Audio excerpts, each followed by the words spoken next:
Today is May 19, 2017, and we are going to continue our investigation of the community rule. Before we begin, though, let us seek wisdom. Eloheinu, our mighty ones, thank you for loving us. Thank you for giving yourselves to us. Brother, thank you for being the best example one could possibly hope for. Please help us to understand the principles of love and righteousness tonight more clearly than we've ever understood before. Please, through this investigation, plead with all of us here to yield ourselves to wisdom and reason and love.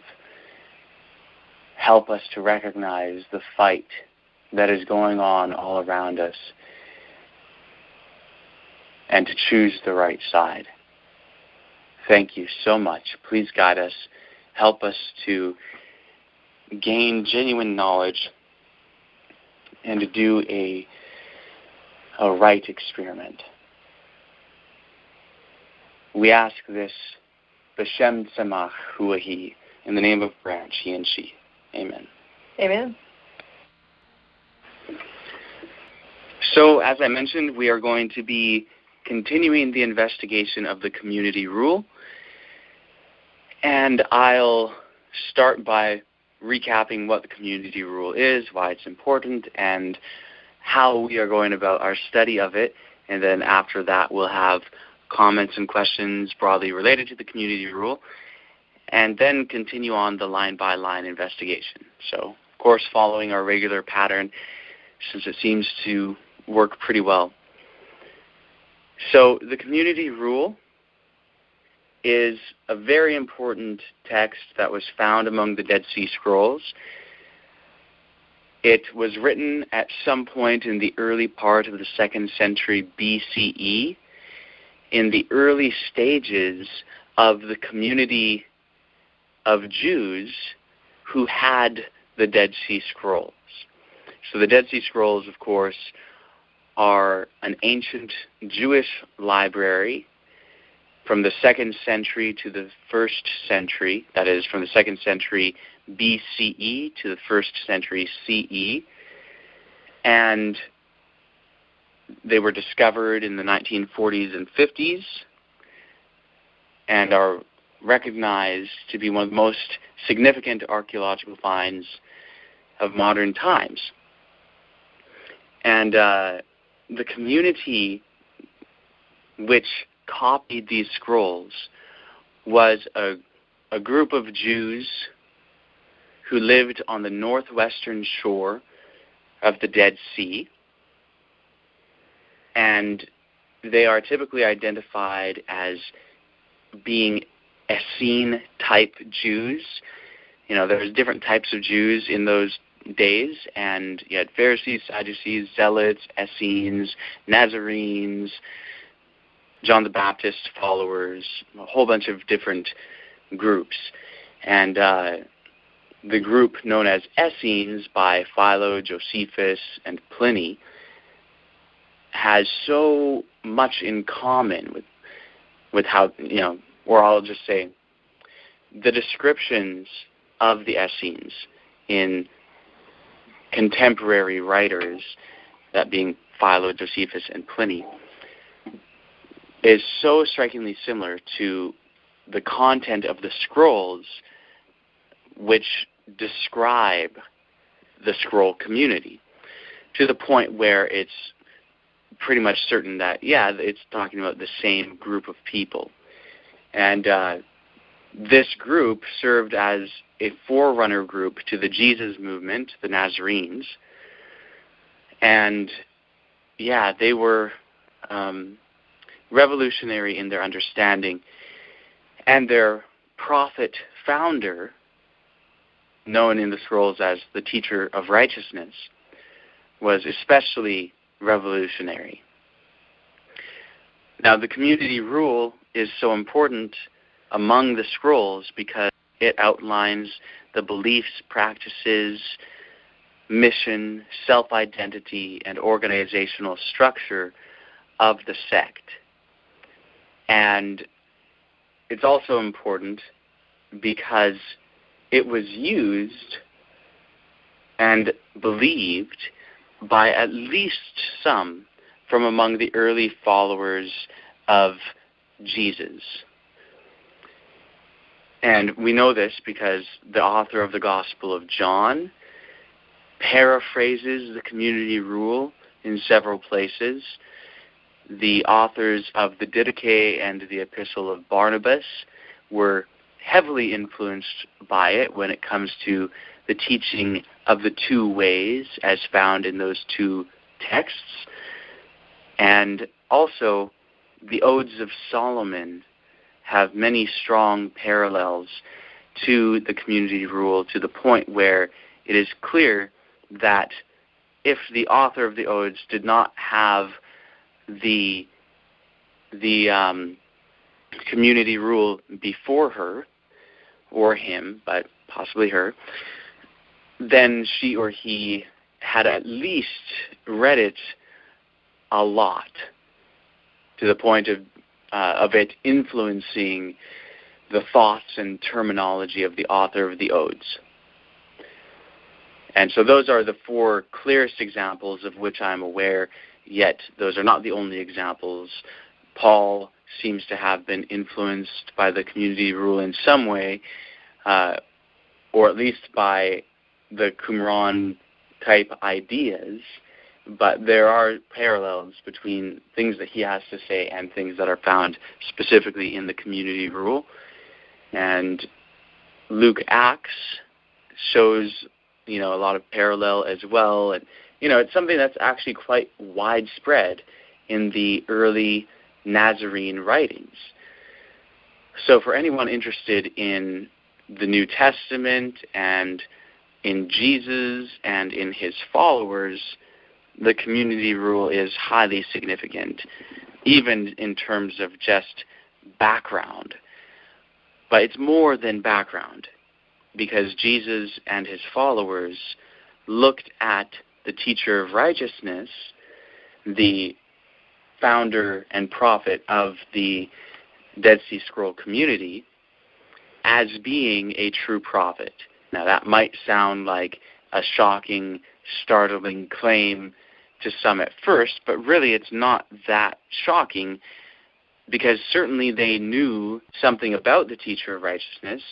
They would have had to know something about him, because they clearly read the Thanksgiving hymns. At least some of them did, because you see Thanksgiving hymns, which were written by the teacher of righteousness, quoted and paraphrased in Nazarene writings. Odes of Solomon, Gospel of John, like all of these, the four texts that I mentioned, and many, many others. Paul's writings, the Gospels, the sayings of Jesus. It's really, quite thorough and quite clear.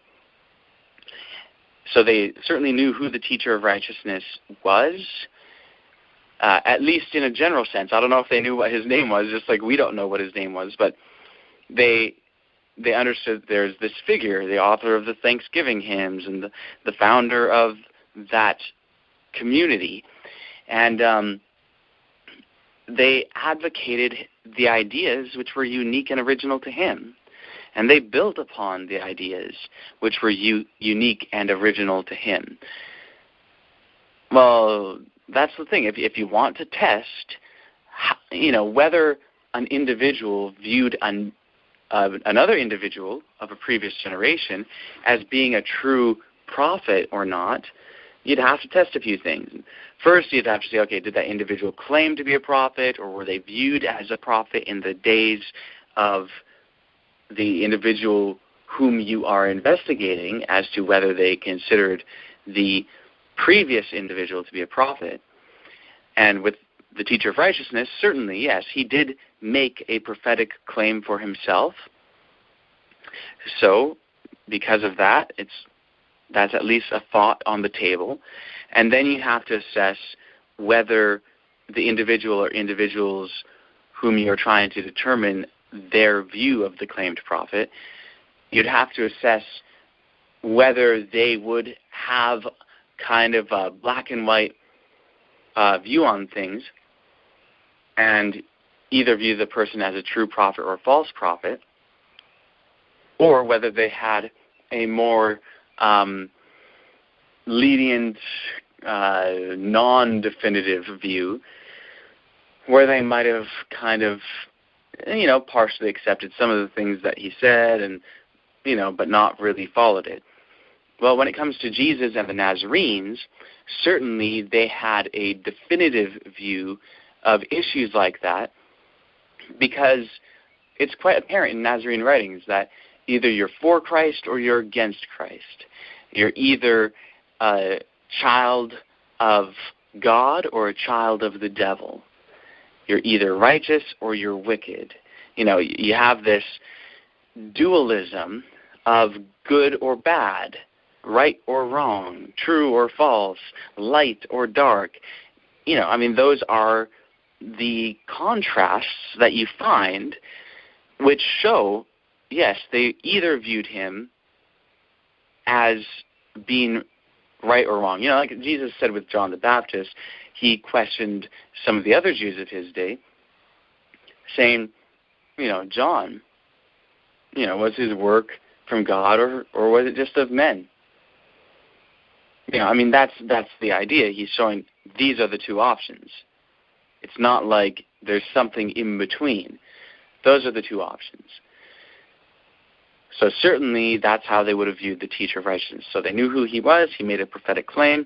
We know that they had quite a black and white dualistic view on things like that. And so they would have viewed him as either a true prophet or a false prophet. Okay, so now you can actually, that sets the parameters for the test. And now what's the test? Well, you can't just say, well, look, the teacher of righteousness believed Moses was a true prophet, and Jesus believed that Moses was a true prophet. Therefore, Jesus and the teacher of righteousness agree, so Jesus must have viewed the teacher of righteousness as a true prophet. No. That wouldn't make any sense. Why? Because just because two people agree on a thought which preceded both of them does not mean that they agree on everything, and does not mean that one viewed the other as a true prophet. All Jews at the time who were practicing the religion of the Jews viewed Moses as a true prophet. But it didn't mean that they were a part of the same group as each other or were in agreement with each other. They may have had different interpretations of what Moses taught and what his mission was and all of that. So the example that I've given before is if you take Joseph Smith, the founder of Mormonism, and you take just your average individual, you find someone, walking down the street, and you ask them, hey, do you believe in the Bible? And they say yes. You cannot conclude from that they are a Mormon or believe Joseph Smith to be a true prophet on the basis that they agree with Joseph Smith on the idea that the Bible is from God.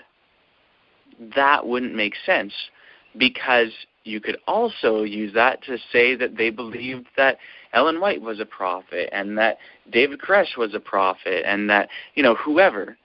You could use it, to basically what proves too much proves nothing at all, something like that. And really a helpful way to view this is to think of a Venn diagram where you have interlocking circles or overlapping circles, and you have, common points in the overlapping section and then unique points in the non-overlapping sections. So you could have, let's just take a fish and a whale. You could say, a water-dwelling animal who swims and eats other sea or ocean organisms. And some might say, oh, you're talking about a fish. Well, no, that's not enough evidence to say that the person is talking about a fish, because none of those things are unique to fish. They also apply to whales. So it's to say that in order to have evidence for something, it has to be unique to that thing. So if you want evidence that someone believes that Joseph Smith is a prophet, you can't look at the things that they may happen to have in common, but that are not unique and original to Joseph Smith. No, that wouldn't be evidence that they believe that Joseph Smith was a prophet. You'd have to find that they promote and agree with that which is unique and original to Joseph Smith. So that's really how you would have to conduct such a test. Same with Jesus when it comes to the teacher of righteousness. You'd have to say, okay, what are the things which are unique and original to the teacher of righteousness? Did Jesus advocate and promote those things? Because just mere commonalities between them that they shared with all other Jews is no evidence, one way or the other, concerning how Jesus viewed the teacher of righteousness. So when you look at how John the Baptist, Jesus, James, Paul, and all the Nazarenes dealt with the teachings which are unique and original to the teacher of righteousness, you find invariably that they promote them, they agree with them, and they build upon them. That is evidence that they viewed the teacher of righteousness as a true prophet. That together with the fact that he claimed to be a prophet, so since they have this dualistic view, they would have viewed him to be either a true prophet or a false prophet. And since they would not advocate the teachings of an individual who they considered to be a false prophet, they certainly could not have viewed him as a false prophet. In fact, even this whole black and white paradigm of light and darkness and either true or false and that whole thing, that whole paradigm is something that they got from the teacher of righteousness. So it would really be confusing to say they viewed him as a false prophet when one of the things that you would have to use as a basis in order to demonstrate that is actually, you'd have to acknowledge that they are using and advocating the teachings of the teacher of righteousness. So this is just to say, hey, the community rule, really important document for the Qumran community itself. I mean, even some of the copies of it are what we might refer to as a pocket edition. They were specifically made small enough so that a believer could carry the community rule with them on their person, whether they had a pocket in their garment or whatever. It was small enough that they could just carry it around with them all the time. That shows that it was important to them. They wanted to read it, and have it for easy reference and that sort of thing. It's also important because, like I mentioned, it goes back to the early phases of the community, and if it wasn't written by the teacher of righteousness himself, it at least conveys quite clearly some of his very important teachings, such as the teaching of the two principles, the two spirits, truth and falsehood. So, it was important for them, it was important for the Nazarenes, it's important for us, because not only by virtue of the fact that it was important for the Essenes and the Nazarenes, but it's also directly important for us because its mission is the same as our mission. And that's quite significant. That, of course, being to bring about the final wiping away of sin. So, for all those reasons, we are investigating the community rule and doing so very thoroughly. Why? Because we care about truth. We really want to find out if this is a product of inspiration. And if it is, we want to follow it. And even if it's not, it, again, conveys the teachings of someone who, I'll say for myself at least, who I consider to be a true prophet, that being the teacher of righteousness. So,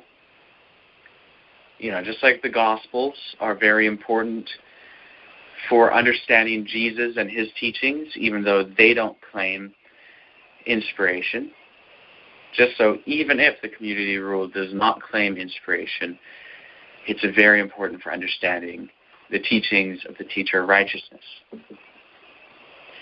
So, as far as our methods of determining whether the community rule is a product of inspiration and whether it puts forward true claims, we first have to read it very carefully, being on guard to not import our own theology into the text and to try and make it say something that it's not saying. No, first we need to understand the claims that the community rule itself puts forward.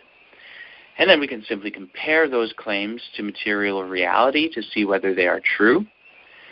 And one way that we are using to aid us in making that comparison is also to compare what the community rule says to what other texts have to say.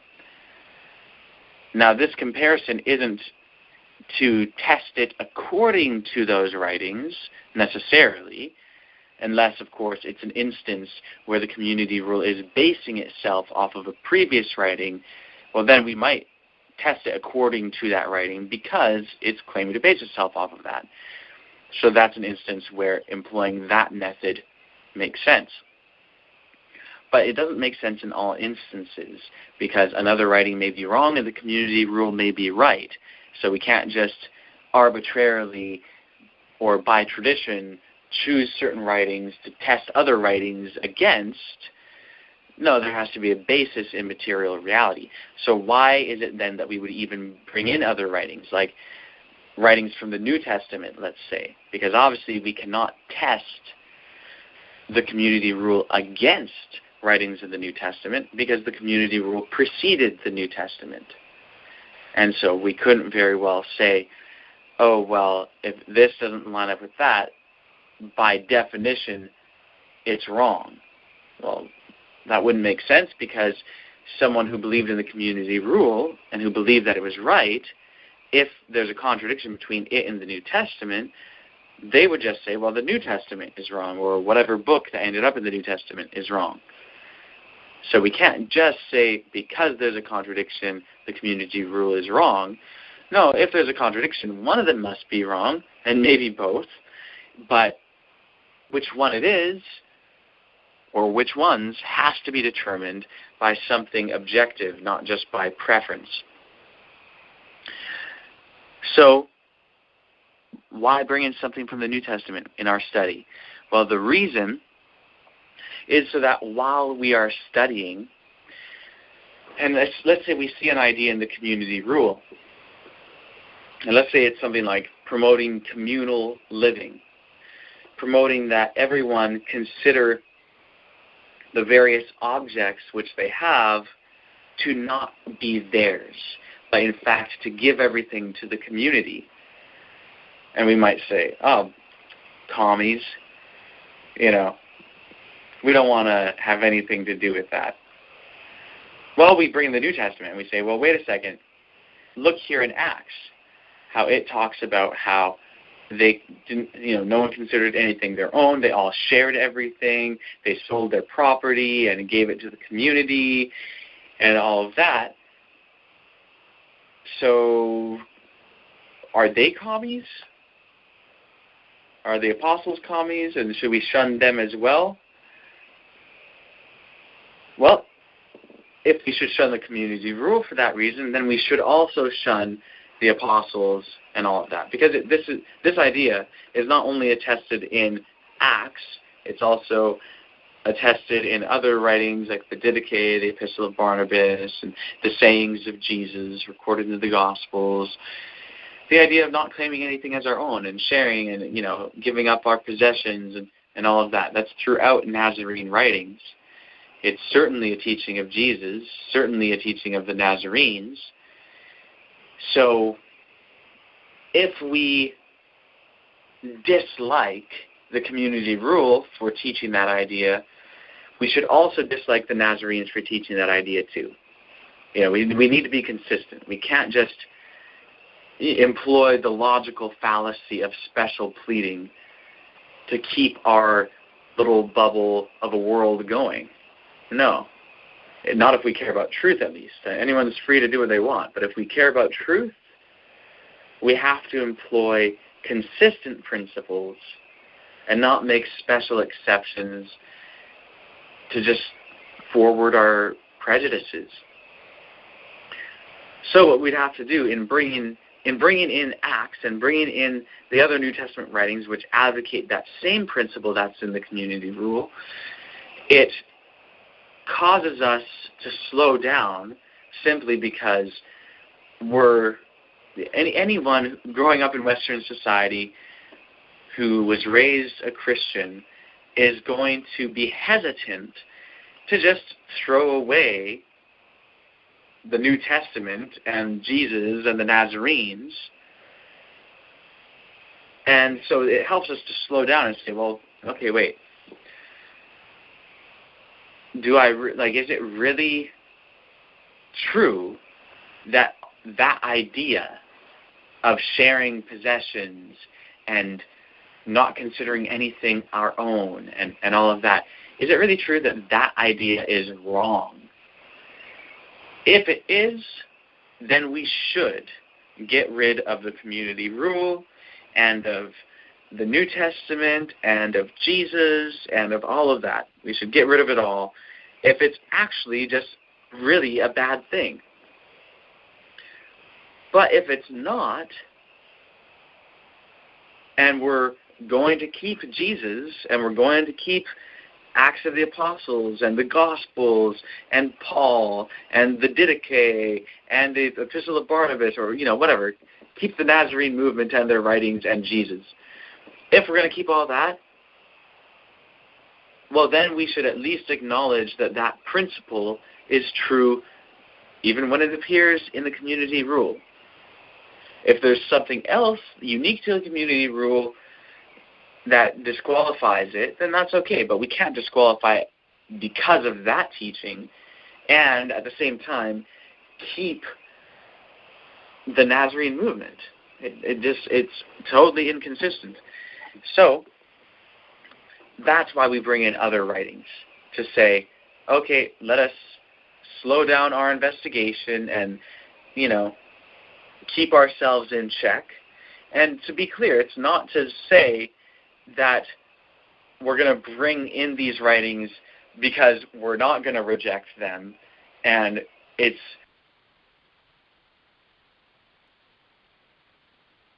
came to a principle that's in the community rule, and then we went and we found it all through the writings of the Nazarenes, and it slows us down, and we investigate, and we find that principle is actually wrong. Like, let's say it's promoting a factual falsehood and immorality, let's say. Like, it's really wrong, and there's no way around it. Well, at that point, what we would actually have to do is actually to get rid of the community rule, get rid of the New Testament, the Nazarenes, Jesus, all that.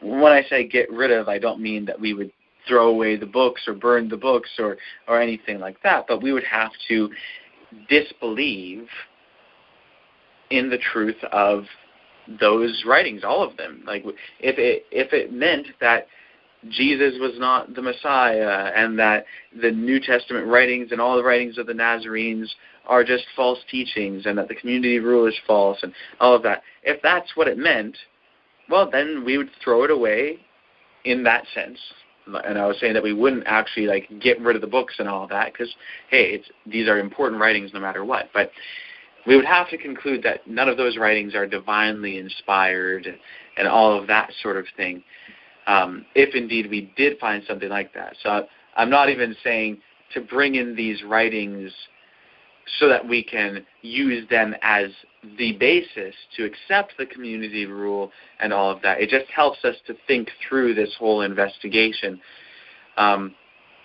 Although I'll say that so far in this investigation, we haven't found anything false or immoral in the community rule. In fact, it has been just the opposite.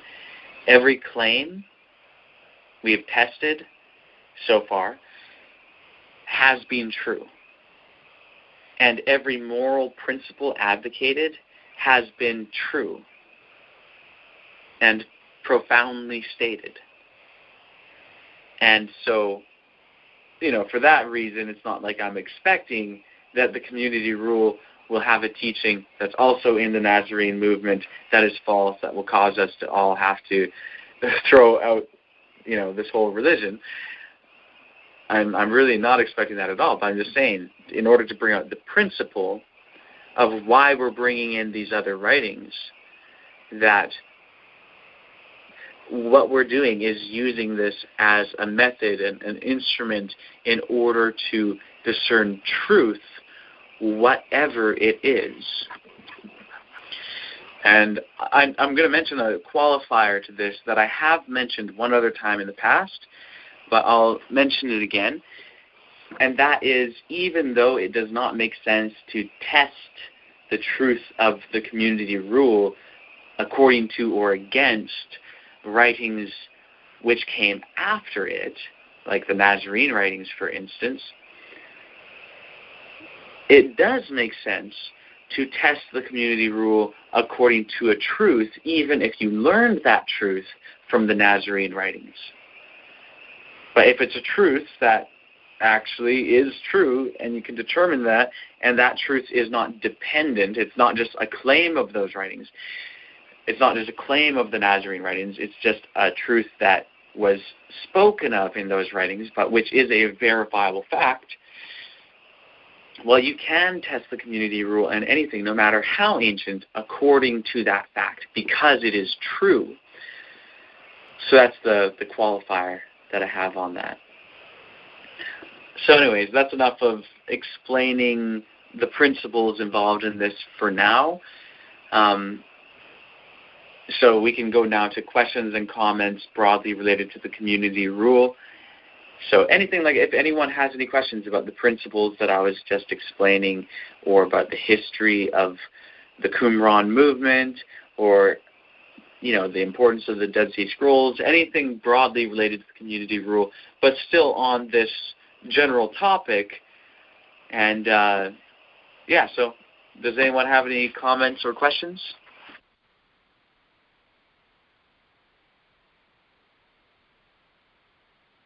I have a question. It's kind of a little bit not in line with what you were talking about. It's just something else about the teacher of righteousness and the community. So if the teacher of righteousness was vowed to no longer sin, so we can take it that he was born again and he was resurrected, have we come across anything, and I might have missed it, that says others in the community, in his community, we also receive righteousness? And so can we say that their mission wasn't accomplished to bring about no sinning in their world if we are now the ones to bring that about? Sure. So in the Thanksgiving hymns, the teacher of righteousness does indeed indicate that he went through an experience of genuine justification by faith, purification from sin, so that he was no longer sinning. He does, in fact, indicate that. I am not aware, one way or the other, of whether that experience was shared by others in the group, although it may have been. I don't have any objection, like, how do I put this? I don't know of anything which would discount that, any evidence against that proposition. So in my mind, it's a possibility, but it's, in order to state it with certainty, we'd have to have evidence in favor of that idea, and I can't recall any evidence in favor of that idea either. So that's something to look into anyway, or as we're reading, we'll see if we notice anything like that, anything that might indicate that one way or the other. In terms of bringing about the final wiping away of sin, in a sense, yes, they failed. Even if they succeeded in their own individual lives, they failed in accomplishing that mission once and for all, just like every previous generation and every succeeding generation likewise failed in accomplishing that task, including the generation of Jesus. But I have to qualify that, because failure can sound too final. Their work still remains. Exactly. Their work still remains. So if you count success as actually bringing about the final wiping away of sin, and anything short of that as being failure, only in that sense did they fail. But if you have a more nuanced view of it, in a sense, and look at ultimate success as being bringing about the final wiping away of sin in their own generation, but then even falling short of that as being a sort of success, so long as they accomplished things that were working toward that, and that will benefit future generations in accomplishing that final end, then it's still not a failure. So it's kind of like, if you look at chemists or physicists or any sort of scientist or medical professional who works on curing some disease or on developing some sort of technology for the betterment of humanity. Well, let's say they die partway through their research and they never bring about the final product that they were trying to bring about, or never really find the cure.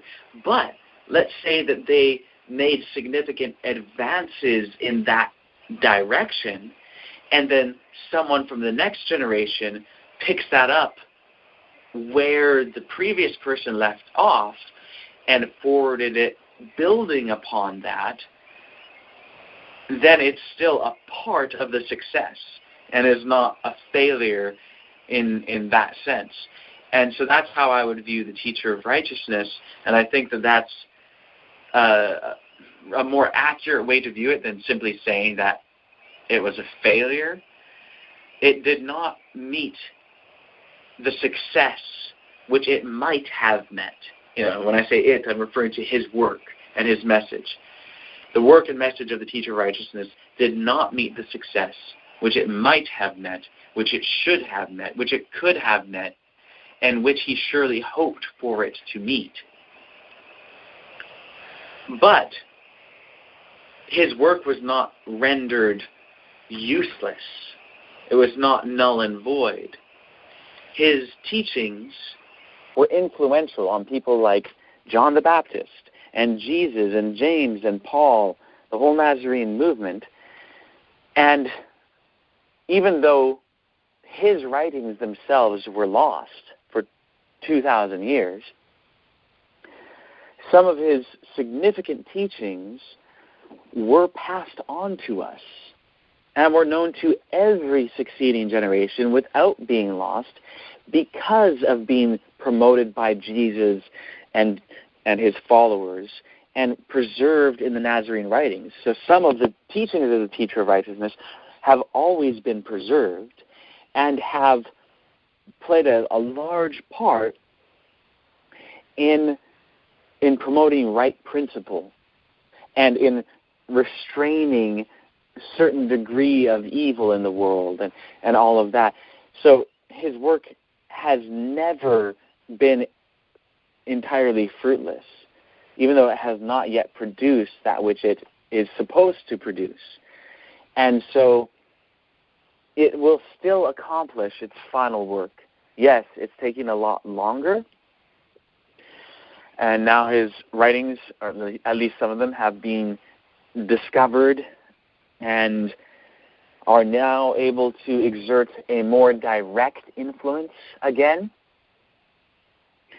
And through that influence, it can accomplish a great work, hopefully even the final wiping away of sin as they were intended to accomplish in the time of their own composition. So because of that, I don't think any of the works of our Heavenly Family in inspiring messengers and in urging it upon them to write down their messages are failures. I do believe that we often fail, and humanity temporarily renders useless the messages of inspiration, but they will ultimately accomplish their intended end. Does that answer your question? Yes, excellent. I guess you could say it's not that he didn't accomplish his mission.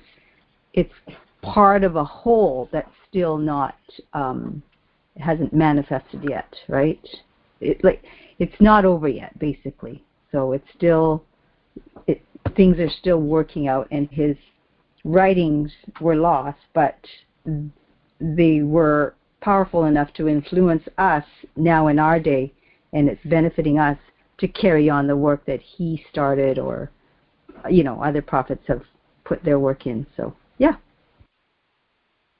they have more influence now than they had back then. Yeah. So it is that kind of broad picture. It would have been great if it all finished back then, but it's part of a bigger picture, and it's still playing its role for sure.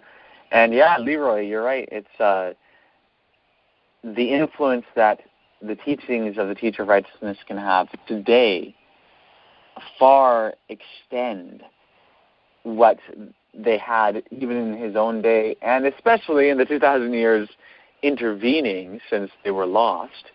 But I mean, now you have the Dead Sea Scrolls published, millions of copies available to the world. And, I don't think that the teacher of righteousness, when he was writing some of these things out in the desert, ever imagined that his writings would be translated into all these different languages and published and circulated so broadly. And yeah, I think he would be absolutely shocked to find that his writings have had actually such an influence, especially through the message of the Nazarenes. Truth is progressive, isn't it?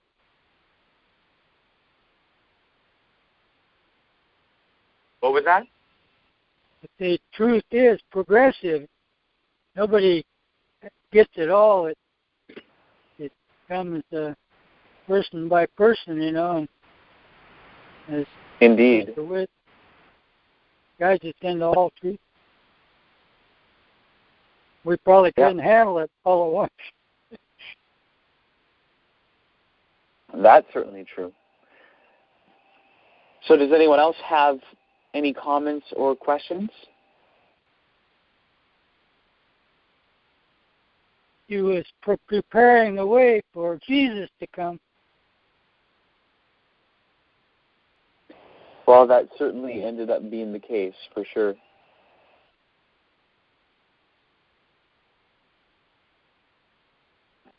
But of course, if things had happened in his generation, things would have been different, and Jesus would not have had to come in the way that he did.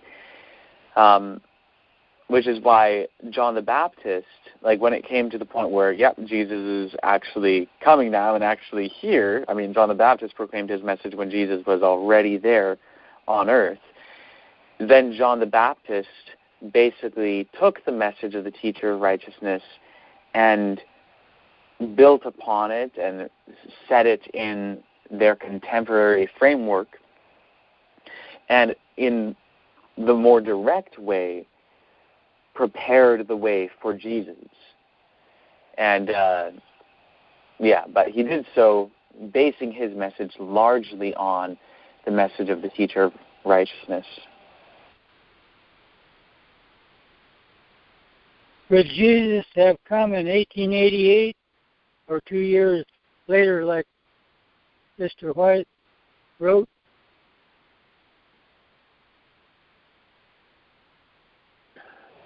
Yes, although the coming of Christ would have been in judgment rather than visibly for every eye to see.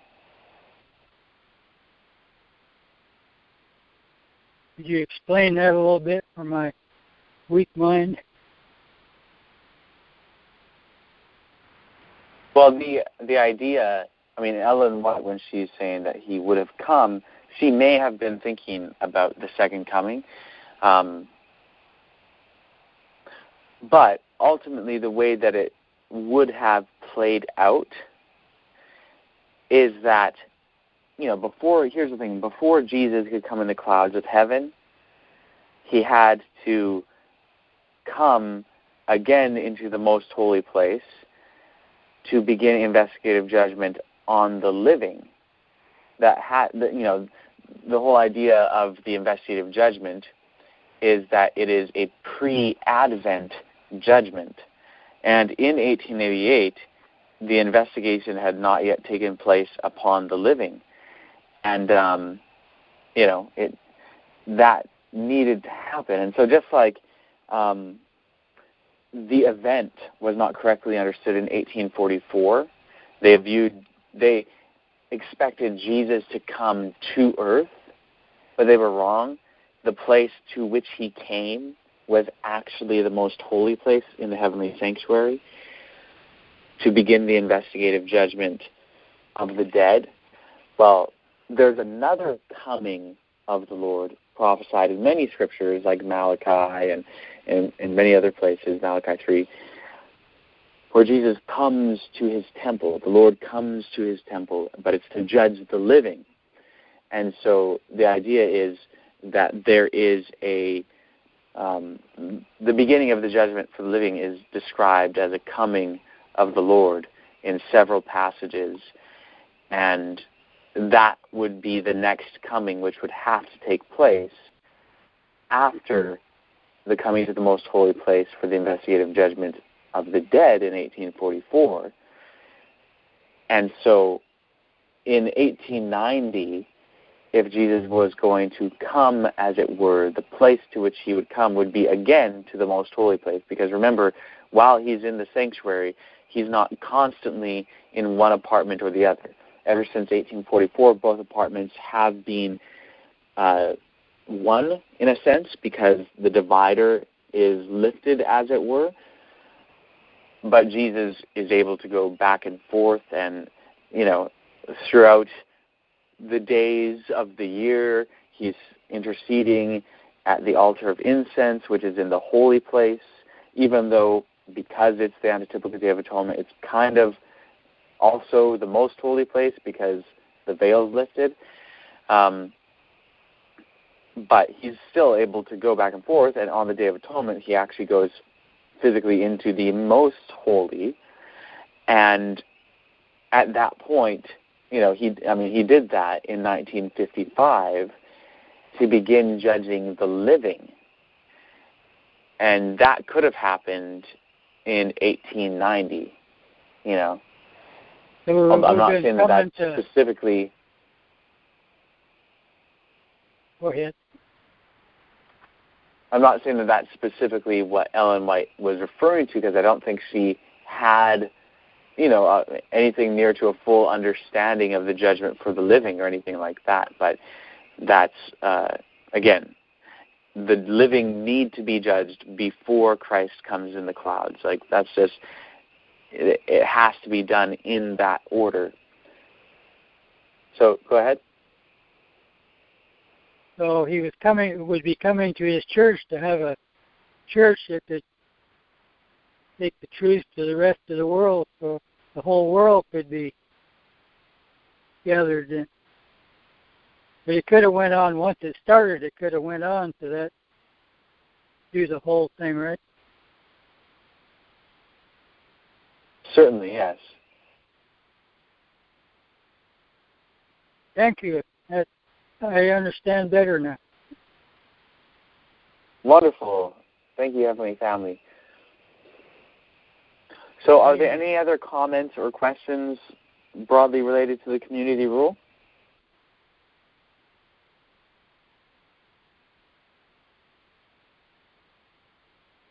Hello, everybody. Hello. Hey, John.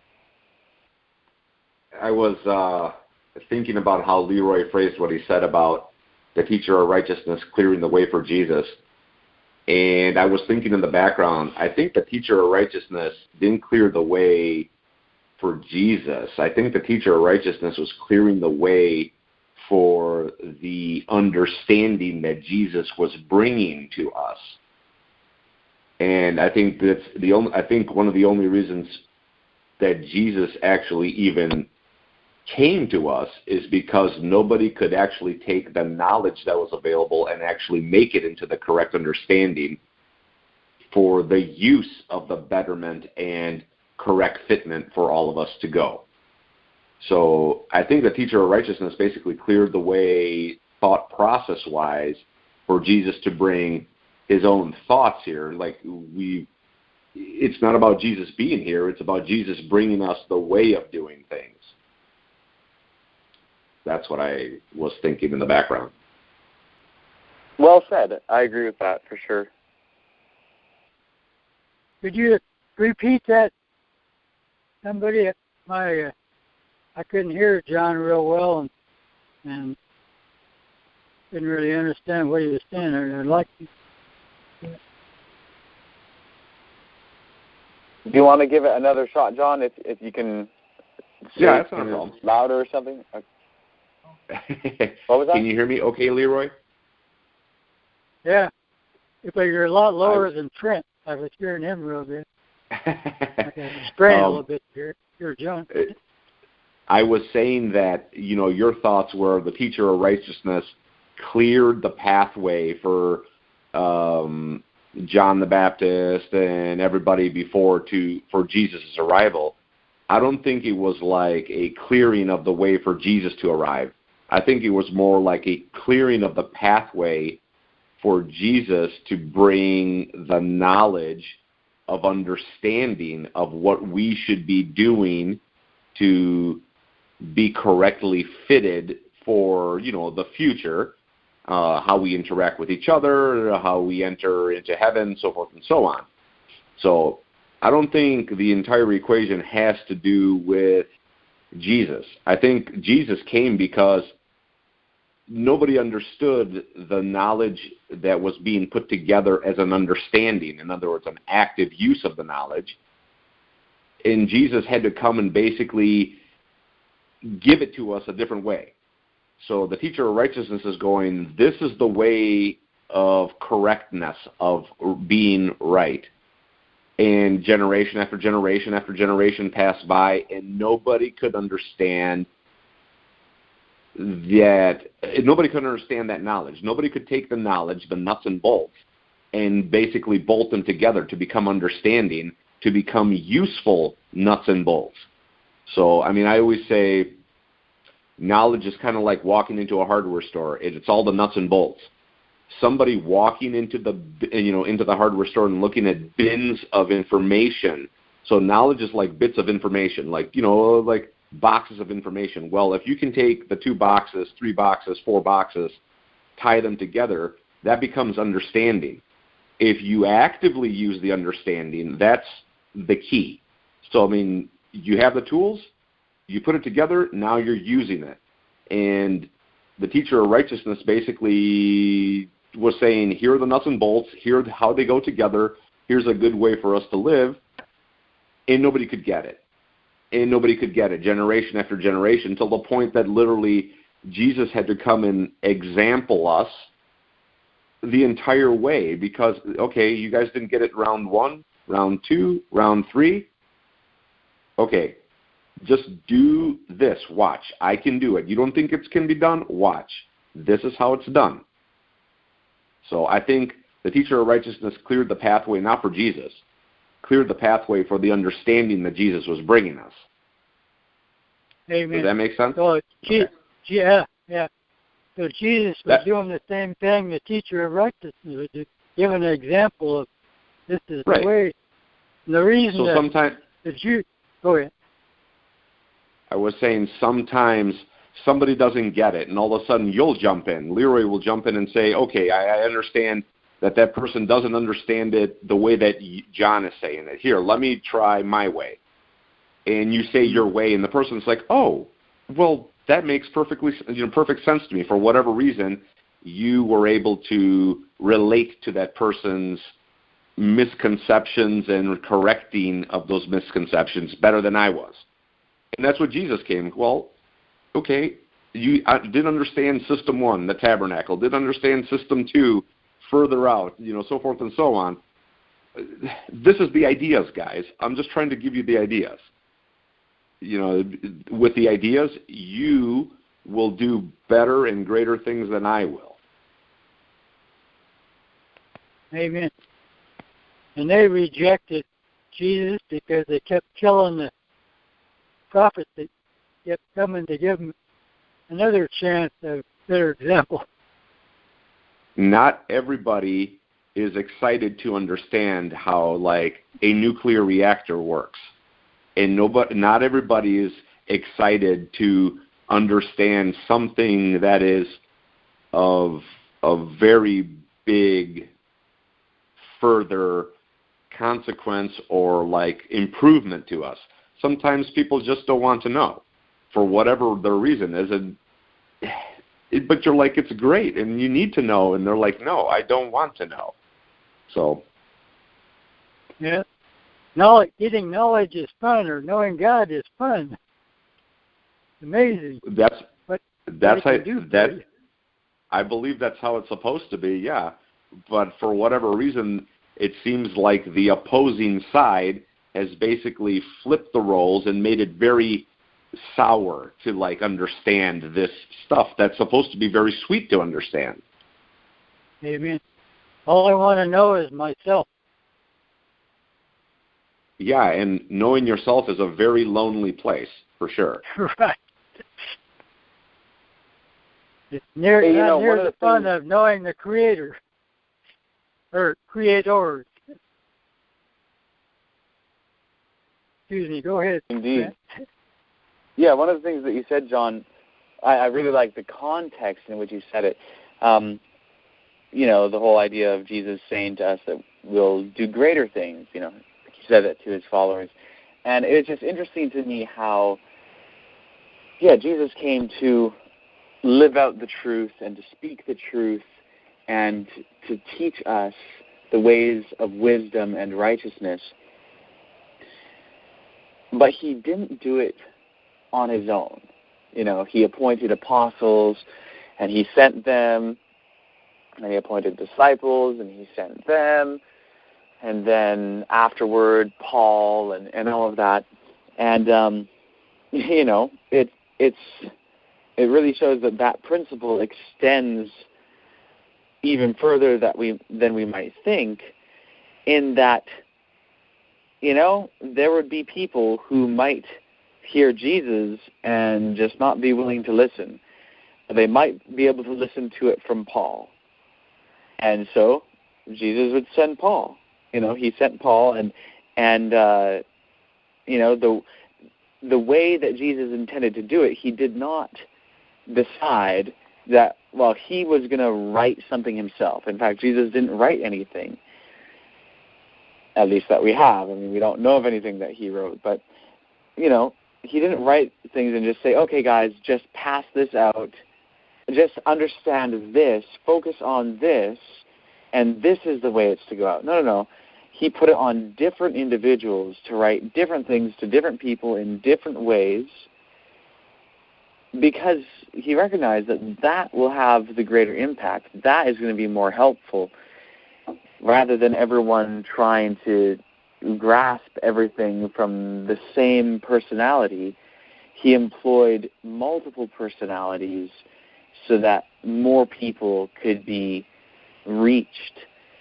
And so I think that's really, really significant, and just very humble of him to be willing to, in a sense, it's in a different sense, but in a sense, doing kind of what John the Baptist did, where he says, he must increase and I must decrease.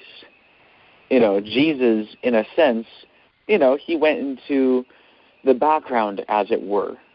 He took a step back. He wasn't at the forefront like, all right, I'm going to Rome. I'm going to go up to Caesar, and I'm going to, declare who I am and all of that. No, he took a step back, and he left the world scene, and he sent ambassadors, and they would be the ones to go to Rome and to, go before the judges and the rulers of the earth and all of that. And, of course, he went far higher than that, but it wasn't at all in the same context. Like Jesus went to the heavenly throne, but it wasn't to do the things that he would have done if he had gone to Rome. And so he allowed his work on earth to be of a more humble nature than that of Paul's, for instance. Paul was able to have a wider mission in the sense, of course, that he traveled further. He went to more places. He saw more people. He met with people who were higher up in society and had greater influence in that immediate sense. But not to say that Paul's work was more significant for salvation than Jesus was. Not at all. In fact, Paul centralized his work on Jesus and what Jesus said and did. But it's just to say that, look how humble he was in being satisfied to kind of restrict his mission to that short period and just basically staying in the land of Israel and dealing with the rebellious house, as it were. He knew the Father. He only knew the Father, and he come to represent him, to show the humility of the Father, and Paul got a good understanding of it, and also it was smart because one person tell two, those two tell two. The numbers can multiply very fast, when you're one person is not doing it all. Well, what if the angle of the entire approach was that Jesus had an understanding that people were basically garbled up in many different convoluted ways by whatever influencing sources that were at the head of doing whatever influencing. For example, the people in Israel get influenced a certain way by the surrounding rulers. The people in Thailand have a different set of rulers that basically have convoluted and like controlled and like twisted and warped their thoughts a different way. So what if the entire strategy for sending ambassadors was one of a more efficient strategy of reaching a certain critical level of understanding by using different people to approach differently influenced people different ways. So the overall approach of Jesus might have been humble, but there might have been a far superior strategy by doing so in order to influence a myriad of people to go out to influence all those others that are basically locked into their own incorrect understandings.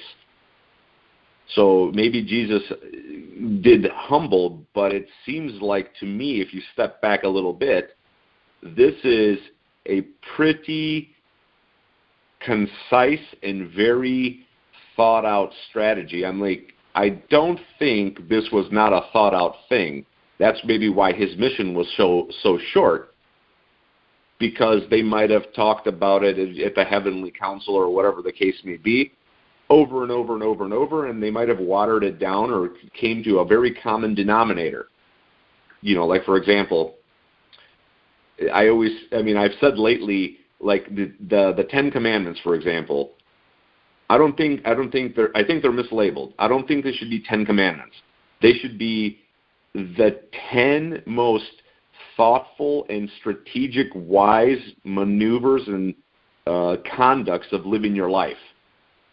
Because really, they're all basically conducts of how to live your life. And it's because we thought about it. We, as in the heavenly family, we've thought about it for how much time that we've thought about it. And we've basically tried to boil it down to 10 easy, simple, understandable tenets of what you guys should be doing to be the most advantaged. That's kind of a longer title. But anyway, that's the point. So maybe there was maybe there was a greater strategy in this entire thing. And so to us, it looks like Jesus is super humble, and he was, but maybe that was exactly the most efficiently and powerful way to influence a myriad of people to go influence another set of myriad of people to get that understanding that the teacher of righteousness began with finally out to a great amount of people. Amen. Yeah, you're right in that for sure.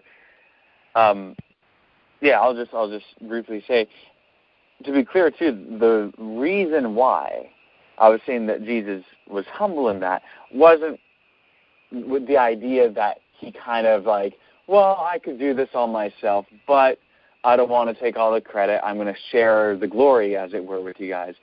It was so humble because he recognized that it was actually more effective. In other words, the humility of it was his own realization that he couldn't do it all himself, that he actually, in order to do it in the best way, had to have others participating with him.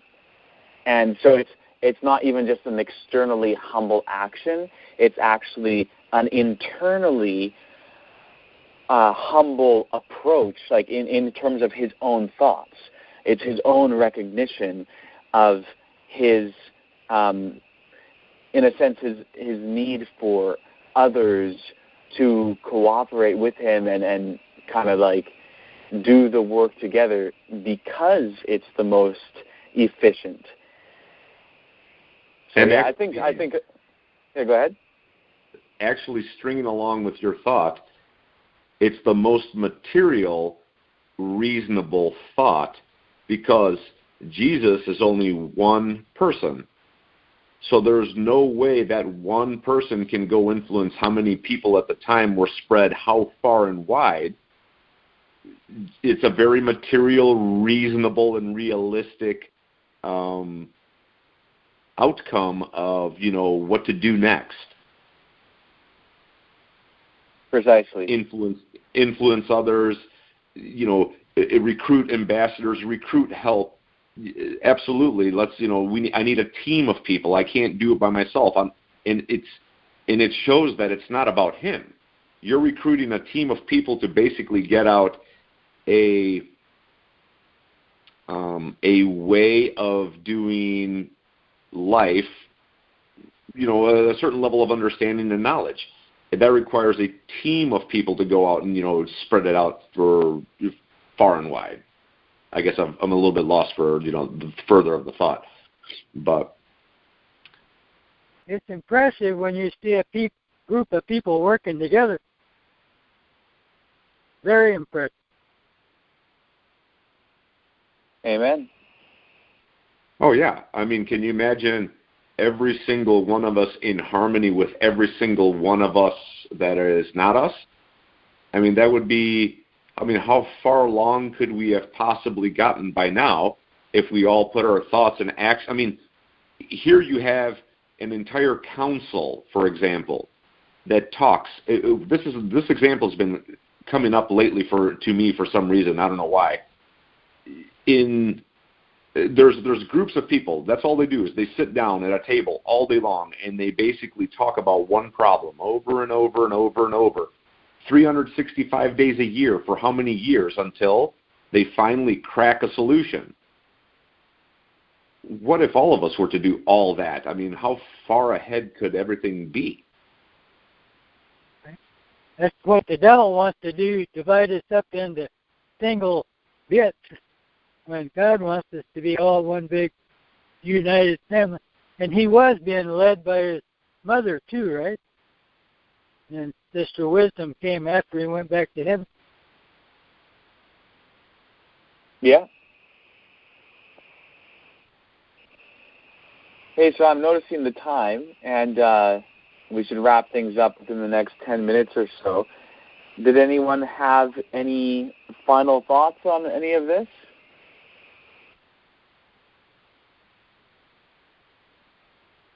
Thank you, dear Heavenly Family. That's my thought. Amen. That's a good thought.